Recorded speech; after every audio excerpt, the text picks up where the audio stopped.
In the news tonight, former Israeli Prime Minister Ariel Sharon dies, leaving historic footprints on the Middle East through military invasion and Jewish settlement building on occupied land.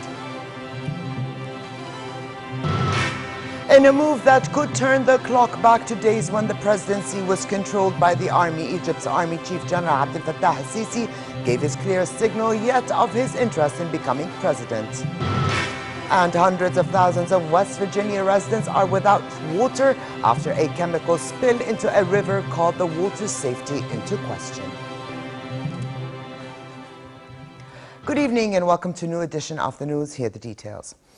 Members of the National Council for Competitiveness and Innovation, chaired by Prime Minister Abdullah Mansour, discussed means to enhance the economic sector's productivity and the needed reforms that would increase its competitive edge. Members of the Council were briefed on the Jordanian Competitiveness Program that focuses on 3 sectors, including knowledge-based economy, healthcare, and bioscience. The Jordanian Competitiveness Program, which will be implemented through a public-private sector partnership over the next 5 years, seeks to create 40,000 job opportunities, attract $700 million in foreign investments, and increase exports by 25%. Members were also briefed on the national strategy for creativity that focuses on human capacity building to address major challenges facing Jordan, mainly in the water, energy, and food sectors. Meetings of the Parliamentary Assembly of Union for the Mediterranean, PAUFM, kicked off in Amman today, chaired by PAUFM President and Speaker of the Lower House of Parliament, Atif Tarauni. Tarauni highlighted the need for coordination among the UFM member countries to enhance the role of parliaments in promoting bilateral ties and supporting human rights, as well as democracy and women's issues.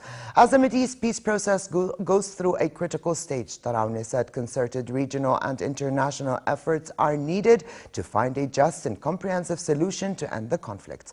On the Syria crisis, Tarauni said Jordan is shouldering a huge burden as a result of the continuous influx of Syrian refugees into the kingdom. He suggested that Minister of Foreign and Expatriate Affairs Nasser Joudeh, along with a UNHCR official, be invited to address the UN General Assembly about regional developments and efforts to solve the crisis in Syria. Vice President of the European Parliament, Isabel Durant, spoke to JTV reporter Inas El-Kayed. Show with this meeting that we want to do something to help Jordania, help on financial level but also on political level, because of course when you have so much refugees, you need not only money in order to give help to those people, but also you need political support, because sometimes a country can be totally in problem with so many refugees. So it's important for us as European to show that we are in solidarity, financial solidarity. We are the first donor. An Arab ministerial meeting convened in Paris today to prepare for talks with U.S. Secretary of State John Kerry, scheduled for tomorrow to discuss latest developments in the Palestinian-Israeli peace process. The ministerial team is entrusted by the Arab Peace Initiative Committee to lay the groundwork with the U.S. administration ahead of tomorrow's talks. Foreign Minister Nasser Joudeh is in Paris for the talks, as well as for a meeting of the Friends of Syria. While in France, Joudeh will also meet with the French and Russian foreign ministers. Director of Jordan Radio and Television Corporation and Chairman of the Higher Coordinating Committee for Arab TV Channels, Ramadan Rawashdeh, announced the 29th of November, a day of Arab media solidarity with the Palestinians and their just cause. The Day of Solidarity was decided at the last conference of Arab States Broadcasting Union, ASBO. During a meeting with Palestinian President Mahmoud Abbas in Ramallah, alongside ASBO members, Rawashdeh listed activities and events as part of the Solidarity Day. He said special reports will be issued on the Palestinian issue, Arab and international support will be mobilized, and the first television drama will be produced in collaboration between the Jordan and Palestine TV stations. The drama will be broadcast during the holy month of Ramadan. While in the West Bank, Rawashdeh and the Palestinian Minister of Tourism signed a cooperation agreement between Jordan Television and Palestinian Satellite TV, MAN. Former Israeli Prime Minister Ariel Sharon, comatose since a 2006 stroke, has died. Sharon had been on life support at Shaba Medical Center near Tel Aviv for the past 8 years, far from the public gaze.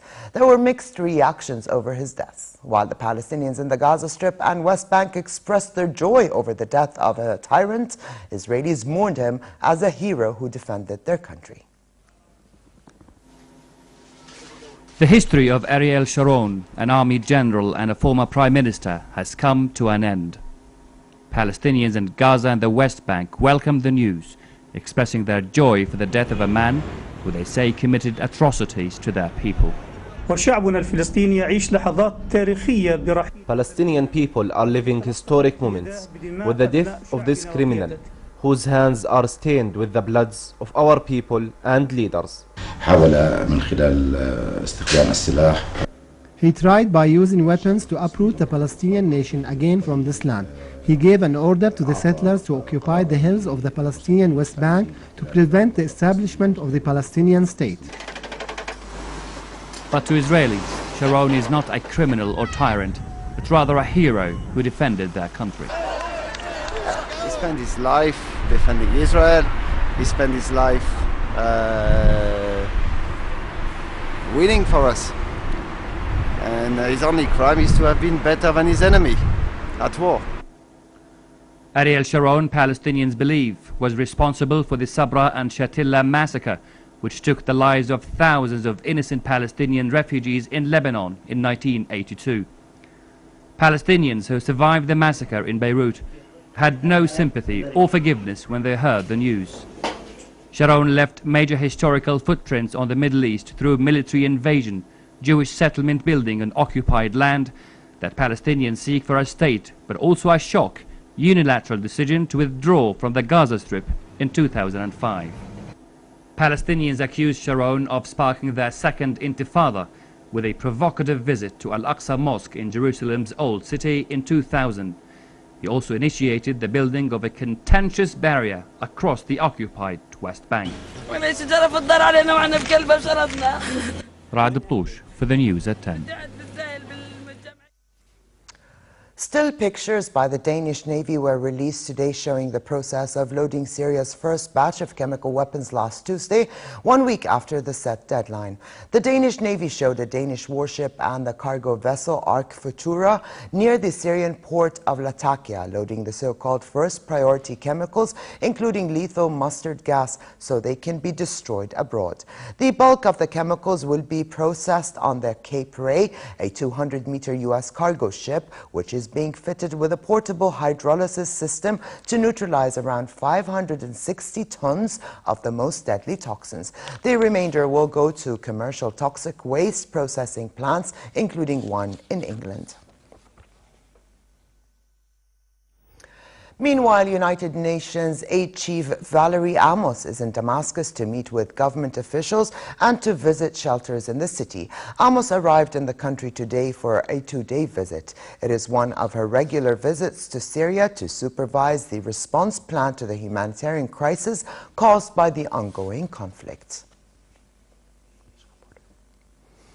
The Fish Khabur border point in Iraq is reopened for a few hours a day, allowing Syrian refugees to pass through. So far, a total of 4,500 Syrian refugees have fled the civil war to find safety in Iraq. Here's more. Syrian refugees are arriving on Iraq's riverbanks riding barges. The Pesh Khabur border in Dahuk, about 260 miles northwest of Baghdad, reopened early this month. The border was closed in September last year following a mass influx of about 60,000 refugees in August, one of the largest outward migrations in the Syrian war. Thousands used to cross by a bridge which is no longer in use. This time, the refugees pack into small barges and make a 20-minute journey across the Simelkar River.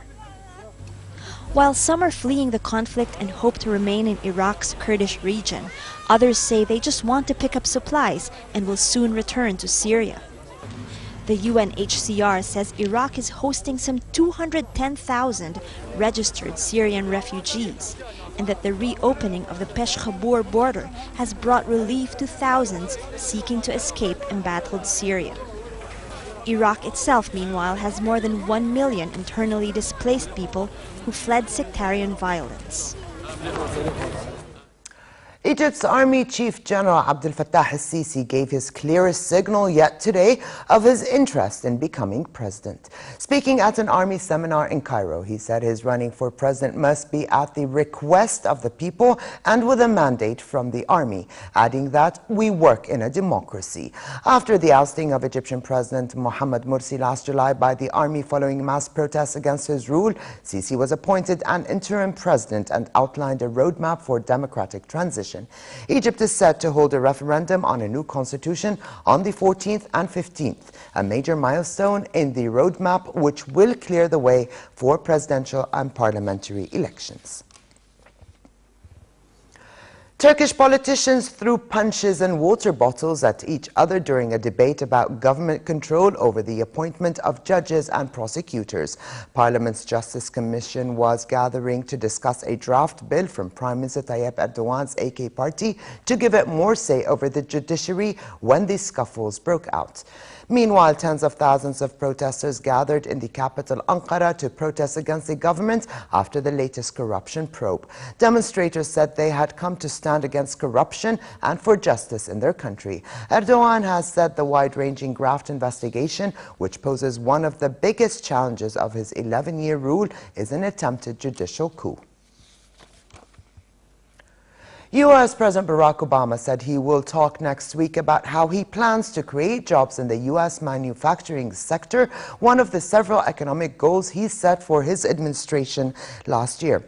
For long, Obama said that jobs are his top priority, and since last month he has turned his attention again to economic issues, pledging to address the gap between rich and poor in his remaining years in office. In his weekly address, Obama promised to create 3 manufacturing hubs where businesses could work with government to create high-tech jobs. The latest economic data showed that job growth remains a concern. Next week, I'll be joined by college presidents as we lay out specific steps to help more young people go to college and graduate with the skills they need for today's new jobs. Later this month, I'll host CEOs at the White House to announce commitments we're making to put more of the long-term unemployed back to work. And at the end of the month, in my State of the Union address, I'll mobilize the country around the national mission of making sure our economy offers everyone who works hard a fair shot at opportunity and success. As Americans, that's what we should expect. And after everything you've done to recover and rebuild from the crisis this past 5 years, after all your hard work and sacrifice, that's what you deserve. Still in the United States, and for the second day, up to 300,000 West Virginia residents are unable to bathe, shower, or drink tap water after a chemical spill into the Elk River called the water's safety into question. The spill occurred on Thursday from a tank that belongs to a company that produces specialty chemicals for the mining, steel, and cement industry, and was discovered after reports of strange odors in the water. The spill forced the closure of schools and businesses in the state's capital and largest city of Charleston, and the governor declared a state of emergency for 9 counties. A water company spokeswoman said the chemical could be harmful if swallowed and could cause skin and eye irritation. A modular assembly computer named Project Christine won Best PC Award at the 2014 International Consumer Electronics Show in Las Vegas. The computer allows users to self-define the modular components they need and assemble the modules to upgrade it. That means that if you need more storage, you can add the storage, and if you need more graphic processing unit, you can insert it into the computer. The computer has no fan on it and thus can work quietly, but has a so-called reservoir that works like a cooling tower to keep temperatures down.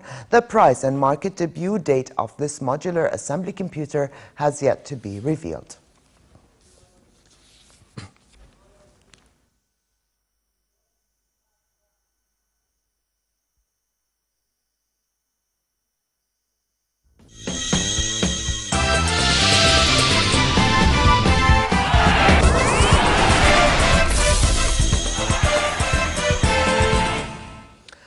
We begin with skiing and the Freestyle World Cup aerials at Deer Valley in Utah. Anton Kushner of Belarus won the men's event with 127.15 points. Ki Guanghu of China took the silver and Belarusian Alexei Gershon the bronze.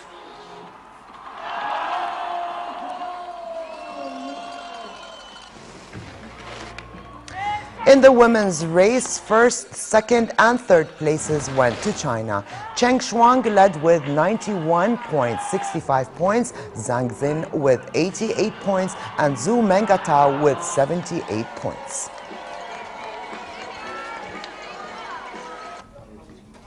Real Madrid midfielder Xabi Alonso was declared match fit after recovering from a perforated eardrum and will be included in tomorrow's squad to face Espanyol. Alonso's poise and passing ability have been crucial to the Madrid club's success in recent years, and the team have looked vulnerable when he missed games due to injury. The match against Espanyol in Barcelona marks the midway point of the season, though Real coach Carlo Ancelotti admitted they will be a very, very difficult team to face and it will be a difficult match. Real Madrid are 5 points behind leaders Barcelona and Atletico in third place. And right now the second half of a match between Barcelona and Atletico Madrid is underway, and so far it's a 0-0 score. And finally, cold and partly cloudy conditions continue tonight with northwesterly light winds. Frost formation is expected in the late night and early morning hours, mostly in the Badia and the southern hilly areas. Tomorrow, similar weather conditions prevail with partly cloudy skies and northwesterly to southwesterly moderate winds. In the Gulf of Aqaba, it will be relatively cold tonight but fair tomorrow with northerly moderate to fresh winds and calm seas. Here now is a look at temperatures forecast for tonight and tomorrow.